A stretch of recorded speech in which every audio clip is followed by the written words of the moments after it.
So Ryan, I'll let you kind of start. Sure. I'm realizing my photo is a few years old. I look much younger there. That's very nice. Thanks, Beth. Anytime. Yeah, Ryan Streetmater. I work in the Forensic Accounting and Valuation Services group.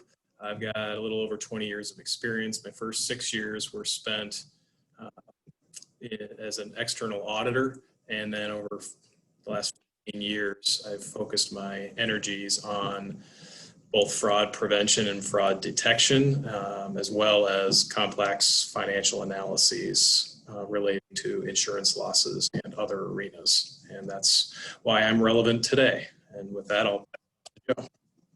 Sure. So I'm Joe Kohinka. I'm the president and CEO of Perveris. We're a risk management and insurance firm. We have I've been in the industry a little over 30 years, and primarily helping businesses, manage complex risks and so forth. So, but we're used to reading that fine print coverage form. So Ryan reached out to me, and we're happy to participate as well. So, and Ryan and I have just kind of seen some different things on the, in various journals and so forth. And there's lots of stuff out there on kind of what's happening COVID related. And Ryan, I'll kind of let you talk about some of the stuff that you've seen, and I can talk about some of the stuff I'm seeing as well. Sure. It's no surprise to many of you that there's a lot of talk and a lot of articles about whether losses from COVID-19 will be covered. And primarily the answer is no, but there's been a lot of fighting over that. And I'm not going to steal too much of Joe's thunder here, but this was the very first big lawsuit that I saw, which was back on July 31st. It's a Chicago publication that basically said this is the it's not the first lawsuit, but it promises to be among the most sweeping. 42 plaintiffs against 19 insurers in the Chicago area. So this is the first article I saw that really said, oh boy, there's a big fight ahead. And then you can go on to the next one. So this is the two bullet points below were just takeaways, not actual quotes, but this was from Bloomberg just a little over a week ago. There's actually a tracker out there in real time of all the state cases that have been filed, and it just hit 5,000 this week. So this is a big number and sure to grow. Very few cases have been adjudicated, but the ones that have really favored the insurers. I know Joe has some insight on this, but basically there's been some talk that basically the insurance companies wouldn't be able to withstand financially having to pay out all losses because it's so widespread. And then, Joe, is this one for you or me? Either way, this is another one that we had turned up. Basically, there's just a lot of litigating as it pertains to COVID-19 claims. Like Ryan already said, most of the issues are coming back with exclusions. There's a few policies that don't have the virus exclusions in them, but the majority of them do. And so, most of them again are being dismissed. It's something that is we're paying attention to what's happening. Lots of states have introduced some legislation. A lot of it hasn't gone places. I think ultimately it's going to end up like the terrorism form, where it's a participation of the federal government and the insurance industry. But this industry makes a tortoise look super quick. So things tend to move pretty slow. So I don't know how long it's going to be before we actually see something that's going to be hammered out. That's going to be make sense legislation. Early on, there was legislation proposed to force the hand of the insurance companies to pay and temporarily lift the exclusions. Others, were in the industry obviously pushed hard back on that. There's a variety of viewpoints in this whole thing where, some would say, hey, let's let the insurance industry kind of handle some of this stuff. So because we already have the distribution system in place, we already have the method of calculations along with CPA firms like SDK to be able to make sure that the calculations are being done properly and it's not being done in a fraudulent fashion. And then we're also capturing the data at the same time. And then the other pendulum swing is we want to stay as far out as we can and only be pressured into it as the legislation mandates. So challenge is obviously trying to figure out how to, the cost factor of it, because the concern is that if we begin to cover pandemic, that sure we'll be able to get coverage for it, but the average business won't be able to afford it. So that's all kind of what's brewing around the litigation, legislation, and just state of the industry. Are you at home or at work? I'm at home. I'm on a webinar. Oh, well, I think the day got away from me yesterday, so I didn't call you back. But Henry does not have COVID. He just has a really bad virus that kids are getting. Oh, good. So I can still be your driver. Okay, great.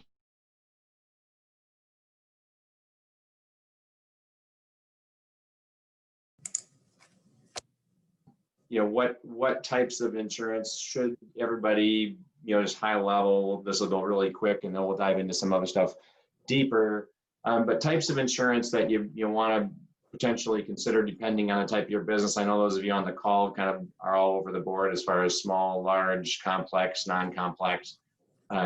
General liability is obviously one of those. That's going to give you your protection for people that get hurt on your premises. It's going to give you protection for if you or your employees are somewhere else and injure somebody. It's going to give you coverage or damage some property for that matter. I'm going to give you coverage for your products that you sell. So if a product that you sell causes somebody's house to burn down or somebody to get injured, your product liability is embedded into the general liability most of the time. And then your completed operations as well. So if you're a carpenter and you build a deck and that was 3 years ago and somebody's having a 4th of July party or some type of gathering and the deck falls down and people get injured, that obviously wasn't a product, that was a project that you had completed. So all of that is built into the general liability. The biggest thing that we see from a general liability standpoint where people think it's covered but it's not is it falls under the your work exclusion. So if you think about somebody being say a janitorial contractor, somebody that's coming in and cleaning floors, and they use the wrong solution and it damages the floor. Now the carpet has got a spot in it that it took out the color, and now that 4,000 square foot of carpet needs to be replaced. The standard general liability policy excludes that under the your work exclusion. So if that's the type of thing you have going on, there's ways to add some of that coverage back on a limited basis through care, custody, and control, or voluntary property damage. There's different ways of doing that, but that's probably the most misunderstood portion of general liability, where somebody's like, hey, I was working on this, something happened, and it doesn't cover what was under your care, custody, and control, but it covers resulting damage. So just something to be thinking about when it comes to general liability. Commercial property, not in the next section, that's going to cover, if you own a building, that's going to cover if you have, business personal property like your desks, chairs, tables. In certain situations, there's multiple ways to cover the electronic equipment, like the computers, can be covered under the property coverage form. There's another way to do it we'll talk about in a little bit. It's going to cover that's where the property form is where the loss of use. So if the exclusions weren't there for the virus and so forth, that's the property line is where those loss of use claims would come in under. And then the one thing that we see there that people aren't always paying attention to is the coinsurance clauses. Most policies have a coinsurance clause of one sort or another. 90% tends to be what we see out there quite a bit, which simply states that if you are insured for less than 90% of your total replacement cost, then you are going to be in a spot that you're going to share. So if the policy says 90% you have to be at 90% or greater. If you fall below that, kind of oversimplifying it a little bit, you will get paid the percentage that you were insured for. So if you had $1 million worth of property, you only insured it for $500,000. If you have a $100,000 claim, you're going to get $50,000 rather than the full 100 that you would normally get because of that coinsurance clause within the policy. So something to watch out for. Make sure that your limits are set correctly. Commercial auto, there can be some confusion versus what's commercial auto, what's personal auto. But there are some pretty serious exclusions on the personal auto side that would not cover vehicles used commercially. So You want to pay attention to how your vehicle is being utilized, and it varies carrier by carrier, the definition of what's business use. So sometimes a salesperson who's just driving their own car going back and forth to sales calls, most often that's okay on a personal policy, but if somebody's pulling a trailer, hauling equipment, hauling people, that typically would need to get pushed to a commercial auto policy. And the other thing that we see oftentimes on a commercial auto policy that gets a little dicey is trailers. Owned trailers, for the most part, typically need to be added to the auto policy as another quote unquote vehicle. You don't get the same automatic coverage for trailers specifically over a specific gross vehicle weight. So you want to make sure that if you have a trailer that you're using in business, make sure that you have that added, have the liability on the policy for that. Next one is workers' compensation. Workers' compensation varies state by state. In the state of Minnesota, you have one person that comes to work first hour, you have to have workers' compensation in place, or you're going to be in a spot where you are in violation of the law from an insurance standpoint. So in Minnesota, it's payroll, it's $1. Different states, Florida, you can have up to 3 employees and don't have to have any work comp, and after that, then you have to have it. So it's all over the board, but I'm thinking most of you are probably Minnesota based that are on this call. So that is one that's how that functions in Minnesota. In Minnesota, work comp has 2 parts. One has a limit, one doesn't. The workers' compensation portion of the work comp policy is unlimited, going to cover for the employee's injuries, their lost wages during the time that they're off work, and if they can't get back to work or if they have to do something different, it'll cover some of the retraining. The employer's liability portion does have a limit. We oftentimes see people just have the statutory limit of only $100,000 per employee. It costs very little, literally 2% of the premium, to be able to bring that up to $1 million. So our recommendation is always to push that as high as you can get it get the better value for the dollar.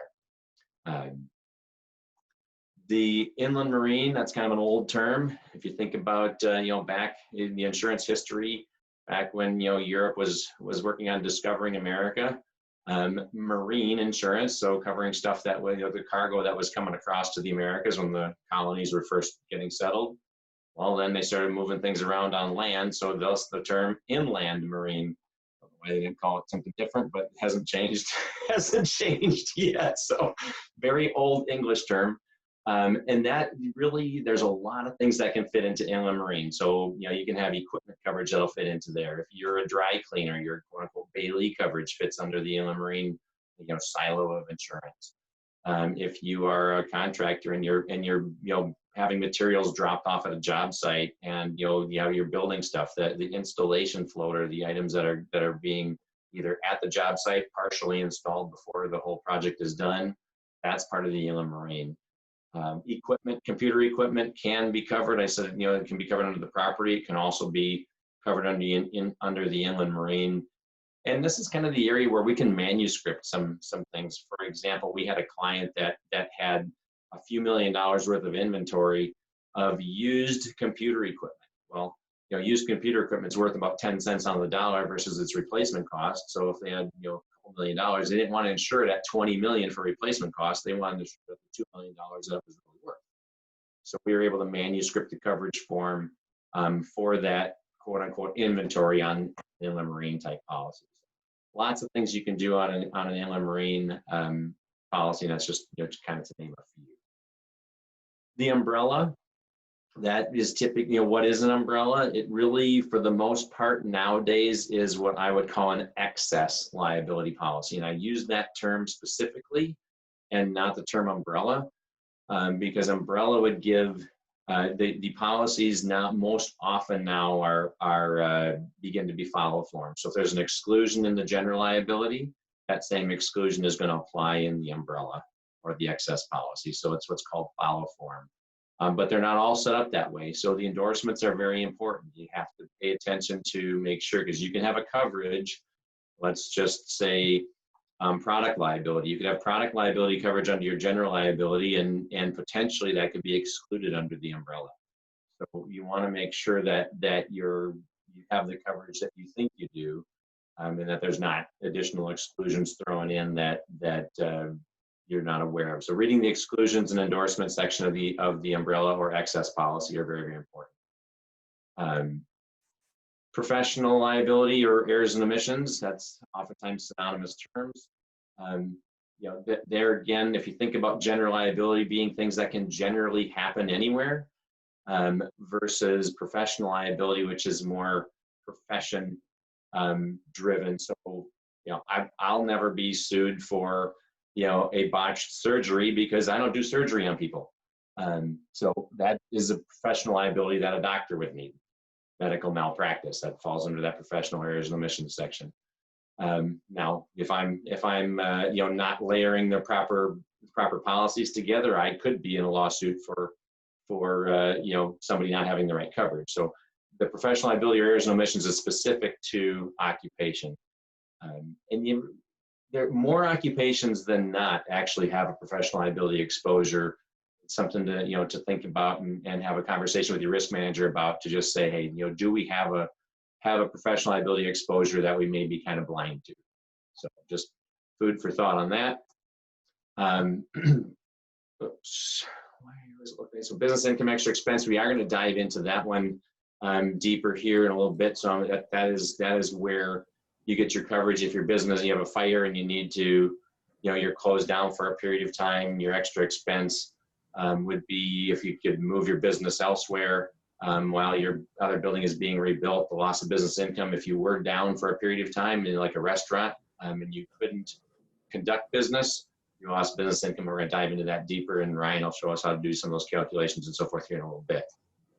Last on this section is the cyber liability. We could do a half a day seminar, a full day seminar on cyber, but we'll just touch base really quick on that. What is it? That's going to include your incident response. So if there is a breach and you have to notify all your customers, that's going to include your incident response. That's going to include your cyber crime, like your phishing scams, your money transfer, your wire transfer frauds, those types of things. It's going to include system damage and/or business interruption on that side from an issue. It's going to have network security and privacy liability. So if there's a privacy breach, there again, it's going to cover, it's going to pay dollars toward that. And then there's some media liability built into some of the strong policies as well, which gives you some of your social media. So if somebody says, hey, that was a defaming comment that you had in there that you posted, gives you some of that stuff built in there too. Really two ways. We're seeing a lot of people have the false sense of security because they have an endorsement onto their package policy.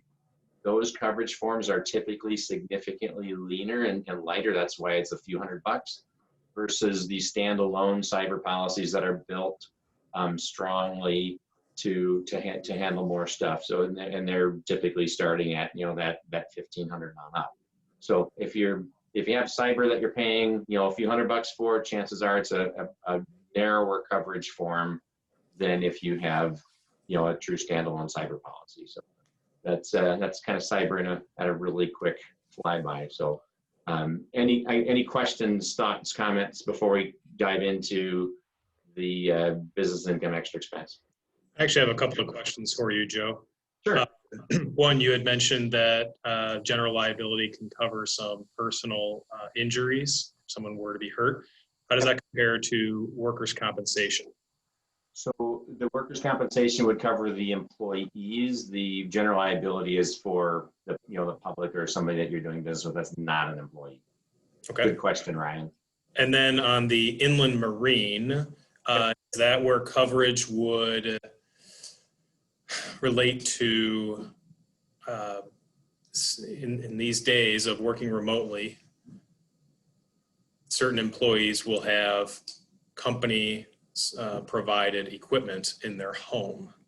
If that is covered, would that be under the inland marine policy? So there, if there's a significant amount, there is a certain amount of property off premises that's automatically included on most policies. So that typically would stay under the property side.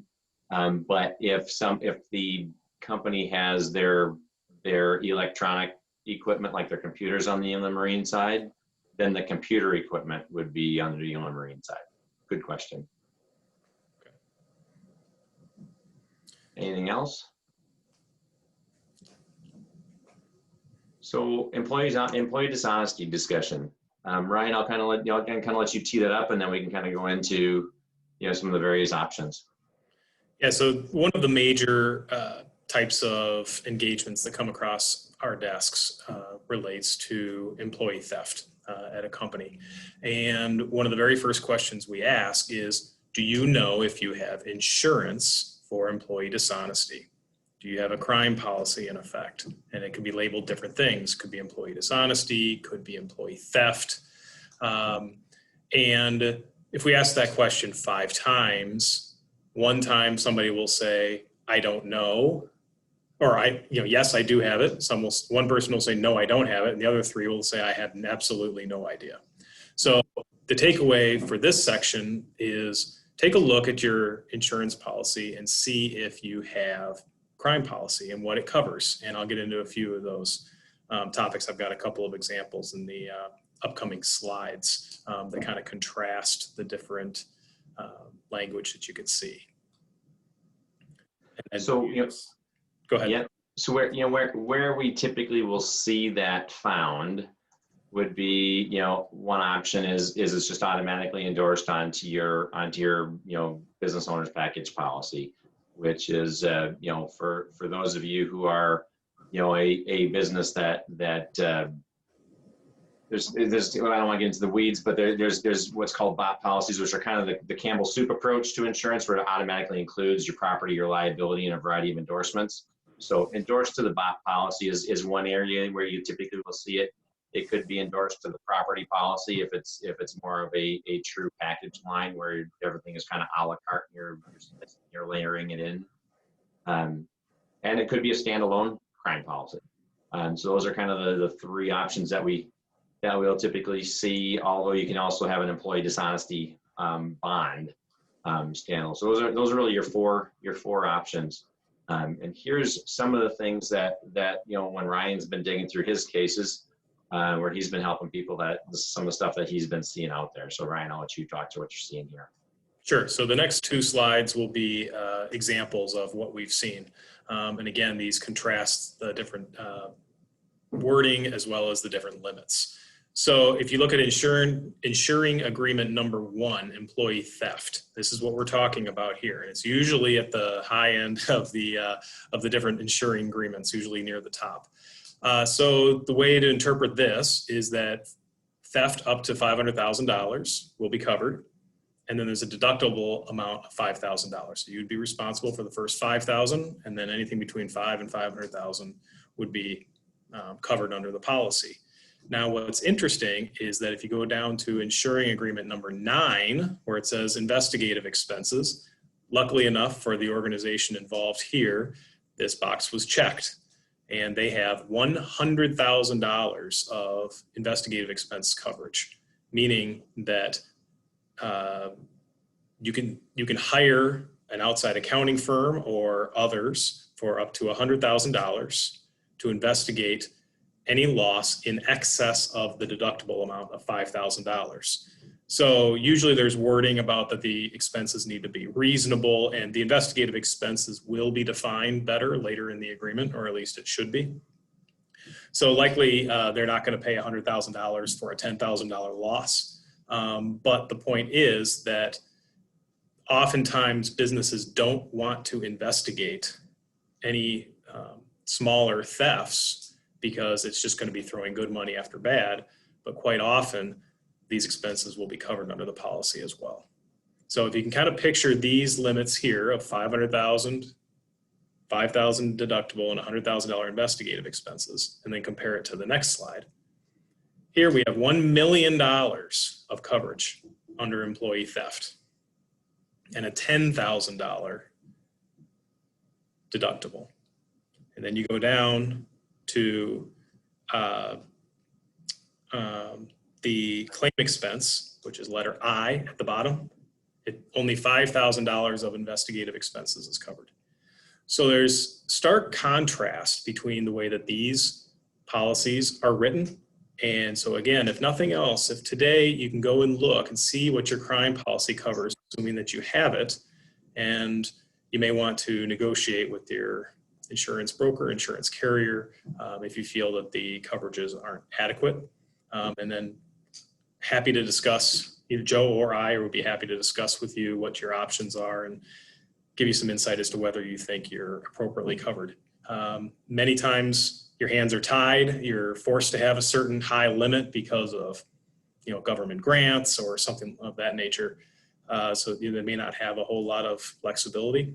But again, take a look at it. The time to negotiate and time to figure out if the policy is correct is not after the fact. You want to be a little proactive here if you can. Very true. Very true, Ryan. Awfully hard to make coverage changes after the claim is already filed. That's right. So, here's some examples of endorsements that we'll see. This one has employee theft at $50,000. This is kind of the line item in the endorsement page, and then the language behind it. Very, very simple language when it's kind of in one of those Campbell Soup endorsements endorsed onto a bot. Here's a bond example. You can see it shows all the line items as it lays out. So that could be what your coverage form looks like, and so if we look at kind of the traditional view of loss of business income, the triggers are direct physical loss or damage to your premises. Or if civil authority is involved, it would be the same requirement, would have that direct physical loss would have to be within a mile or two, depending on the language of the contract. So that's where early on, we had a number of people calling us and saying, hey, our business has been affected by COVID-19, we're temporarily closed. Do we have any coverage? And we actually posted some posts out there on LinkedIn and so forth that really talked about the state of the industry and that there are the exclusions. There's the requirement for direct physical loss, and there's the exclude, even if that was lifted, the exclusion for virus or contagious diseases is there. We kind of talked briefly about the legislative update, that there's a lot of the pot's boiling right now when it comes to legislation, when it comes to lawsuits, when it comes to the industry responding to things or trying to come up with something that makes sense. So we are in a spot where, more to come on that. Unfortunately, there's nothing that's been hammered out. There's been no good legislation put forth that's been approved or anything. So we're still working through that. Ryan, anything else that you want, as far as kind of the COVID-19 side, anything more you want to add on that? Not particularly. I guess the only thing that I would add is that oftentimes in really bad times such as this, when your energies are focused on staying afloat, it's very easy to let some costs go away. If you do feel that there were potential instances of any sort of employee theft, it's a bit of an insurance policy. I mean, you're paying for it to go ahead and attempt to investigate. We've had instances where people have been hesitant to investigate, and then we have investigated and found a loss in excess of the deductible, and much to their surprise. And then there's been instances where they were reluctant to do so, and we said, well, it's a very small price to pay to start, and we've started looking, and then we have recommended, no, I don't think you need to dig any further. I don't think that there's anything there. What we always say from a business development standpoint is that bad times are generally good for us, but really bad times, such as this, are not, because people don't reach out to us on these types of matters because they're more focused on other more pressing issues. Well, I'll add to what you have to say there, Ryan, because I don't know that we have it on our slides at all, but one of the trigger requirements for the employee dishonesty on the insurance policy is that charges need to be filed. So it can't just be, hey, we think this person stole some stuff, but they're, the long-term employee, we don't want to, charges have to be filed. There has to be, that is a point of trigger. It can't just be like, oh, we think they stole some money, so we want some money from our insurance policy. Doesn't That's quite work exactly that right. way. So here's just, we thought we just kind of show kind of what that language looks like within the conditions of the policy. We already kind of talked to those conditions. This was, it must be caused by direct physical loss or damage to a described premises. So I just highlighted some of the stuff the way some of the insurance contracts read. Here's the exclusion. Any virus, bacterium, or other microorganism that induces or is capable of inducing physical distress, illness, or disease. So there again, obviously, COVID-19 falls into that exclusion, and most of the policies out there have that exclusion built into them. There's a few that don't. Yeah, and most of the articles that you do read will have those exact wording in there as well. Yeah, exactly. So, what is covered? What's the coverage intention?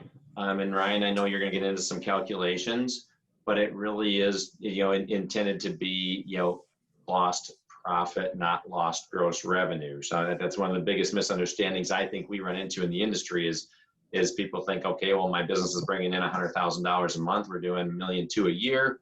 And, okay, we're shut down. We're going to get, for 3 months, we're going to get a check for $300,000. Doesn't work that way. And Ryan will end up talking more to that. But here's just kind of some of the language as it talks about, it's the net income and then reasonable expenses that have been incurred. So it's that loss of business income and extra expense. All right, I'm going to go through this relatively quickly, and I promise I'll spare you any detailed calculations in the interest of time. But Joe's exactly right. You see a term such as business income in the insurance policies, and income is a bit of a misnomer, because in the accounting world, we think of income as revenue, and then we think of profit as net income. It takes me back, some of you may remember 12 years ago-ish, when Barack Obama was talking about that businesses making over $250,000 would be taxed at a significantly higher rate. And this individual, Joe the plumber, gained a significant notoriety because he was talking about that his business was $260,000, $270,000, $280,000, and that he was complaining that his taxes would go up. Well, there was a disconnect there, because Barack Obama was talking about net income, whereas Joe the plumber was talking about his top line revenue. It would be a very significant net income for a individual plumber to be making over $250,000. So there was just a disconnect there on a very, very, very national stage. So you can understand how it could happen in the insurance world as well. So basically the way that you would calculate the losses, and we're using a lost profits example from a business interruption, is it's just the incremental revenues lost, but the incremental costs avoided. So an example would be, let's say in a fast food restaurant, let's say there was a business interruption and you weren't able to get French fries, but you were able to sell every single order with onion rings instead at the same price. Well, you didn't lose any revenue, and assuming the costs are the same, then you wouldn't have any lost profits. But because if you didn't have French fries, your revenues went down, then obviously lost profits would kick in. But you need to take into account the costs avoided. So for example, if French fries you sell for $1, but they cost 50 cents, you don't get $1 for every lost sale. You only get 50 cents because you didn't have to pay for those French fries that you couldn't get. So you can advance the slide. There's two different estimating processes. One is for revenues and one is for those costs. So when you're estimating revenues, when you're filing a claim, you have the before and after method. This is how much money we were making before. This is what our revenue was before. Might have been making $1 million a year. Now our revenues are only $500,000. So your lost revenue would be $500,000. You can also use a yardstick or a benchmark method, which basically means, let's say you are a larger business and you have 3 locations and they all do about the same business. One of the properties burns down and completely shuts down. You could say that, well, the other two properties are exactly the same as ours for the most part. So whatever revenues they earn during our period where we're rebuilding our location, that we're going to use that to estimate our revenues. And then the last simple way would be contractual terms where, okay, this division is going to buy or is going to sell products over the next 12 months, and this is all we're selling. Then the business burns down. You could say, well, these are the terms of the contract. We would have sold X. Estimating costs is usually the more challenging because people have a misconception as to what the avoided costs really means. We're clearly going to have fixed costs. We're obviously looking at that now. We have rent that continues to need to be paid.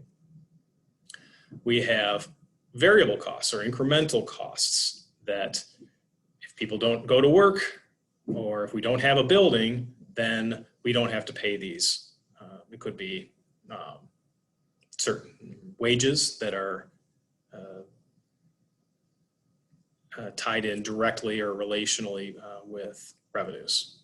And then there's semi-incremental where you may have a fixed component and you may have a variable component with it. Think we have to pay X number of dollars up to this level, and then anything beyond that, we have to pay a certain dollar amount. Could be wages, could be commissions, could be a marketing component, etc.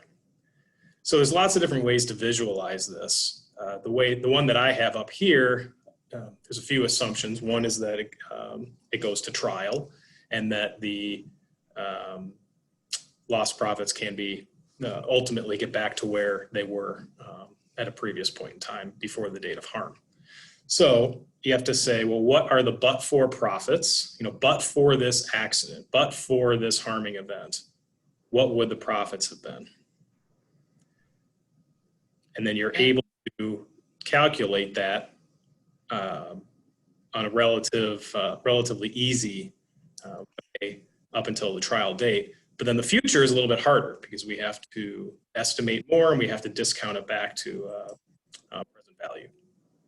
So you can see that the difference between that green dotted line and the red dotted line is what we're trying to capture of the lost profits. Hey, Ryan, Yes. I have a question. It might pertain to the previous slide better, but are there fraud mitigation processes and procedures a company can put in place to help reduce insurance premiums? Well, as far as the underwriting goes, that's probably better for Joe, but I mean, the short answer is yes. If you can demonstrate that there are, regardless of whether it lowers your insurance premiums, putting in anti-fraud programs is definitely a way you want to go. Yeah, I would add to that. There are definitely what we call risk control measures or loss control measures that can be taken. That when a carrier is doing the underwriting or the pricing of a particular product like employee dishonesty, the stronger the measures, the more we can negotiate the pricing of that down. So absolutely.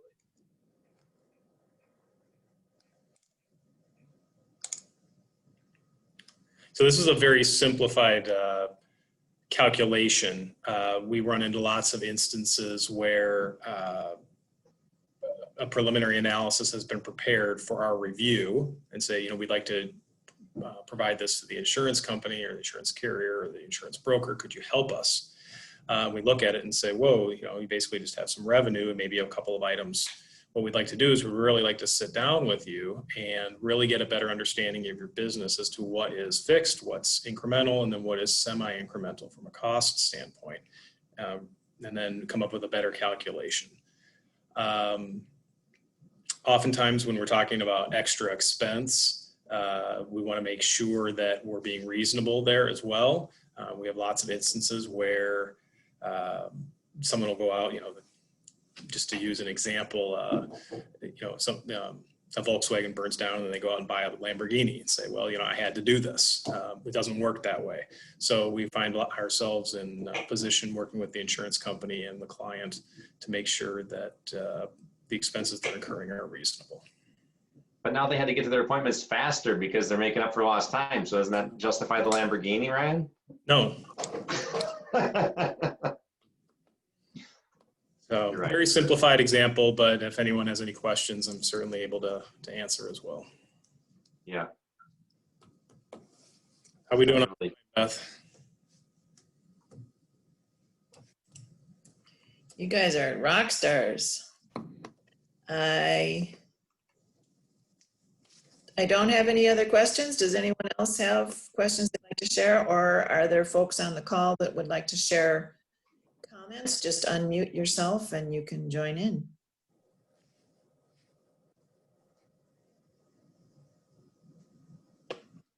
And well, sometimes our clients will ask us questions, what types of things are all covered under those extra expenses, and there's a variety of things. Obviously, moving costs, if you have to relocate power, internet, all those types of things when it comes to an extra expense. If there's a rent differential, you're not paying rent at your one spot, but it's now $450 more at your new spot.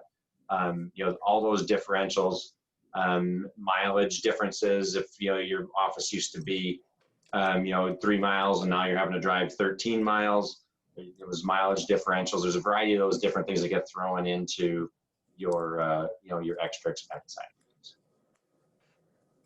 Joe, I'll just throw out a couple of questions since we have time, and feel free to decline to answer if you feel it's not your area of expertise. But have you seen any significant evolution in the insurance policies that we talked about over the past several years? That would be one question. And another potential question would be any other significant changes that have happened or may happen due to the remote working environment? Sure. So I'll start I'll quickly touch on the first question, and then I'll jump into the second because it's a little bit longer discussion. So we've actually, on the specifically the loss of business income and so forth over the last few years, we've actually seen that be more of a tightening of coverage versus a broadening of coverage.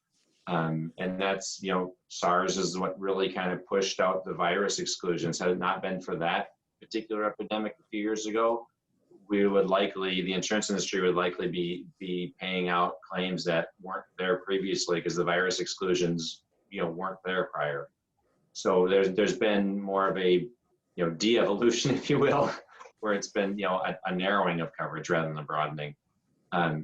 Second question, the working from home, one of the challenges in the industry is we'll see kind of what happens, but there are concerns that the work comp market is going to begin to climb because, if somebody's working from home and they're running downstairs to grab a chicken out of the freezer to throw in the crock pot and they trip and fall, but it happens to be during work hours, and now they've got a $15,000 deductible on their personal health insurance or a zero deductible on work comp, which way are they going to potentially file that claim? Hey, I was running down to grab something off my printer, or whatever the case may be. So it's that side that I think, depending how things play out, we could see some increases in some people are forecasting some pretty serious increases as it comes to the workers' compensation because of the work from home environment and the lack of ability to control the safety.